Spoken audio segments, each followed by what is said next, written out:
What is the best way to use conversation cards? That is the question that we're going to answer today. I have here with me one of our 3 very popular packs of conversation cards for couples, and to answer this question, we are going to go over the 10 rules on the second card in this pack. The first card, of course, the cover card, and then the second card, 10 rules if you want to use conversation cards. And Anna, you're going to get us going.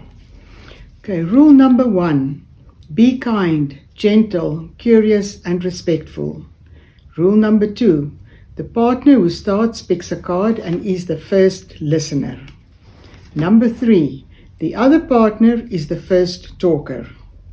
Number 4, the listener starts by reading the conversation starter relationship tip on the card. Number 5, the listener then asks the 3 listen questions on the card, each time allowing the talker enough time to answer. Right, where do I continue? Number 6. Number 6, the listener, who's still me because I've picked a card, may not interrupt or comment until the talker answered all 3 the listen questions.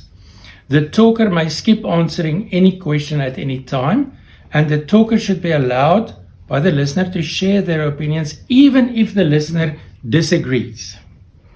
Number 9, afterwards switch roles and repeat the process with the same card.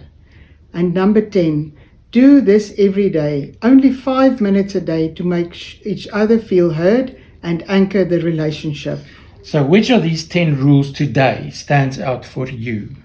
I would say number 6. The listener may not interrupt or comment until the talker answered all 3 listen questions. And for me today, it's number 10. Do this every day, only 5 minutes a day, to make each other feel heard and anchor the relationship. And that is all from us for today. Remember, in healthy relationships, it is all about connection.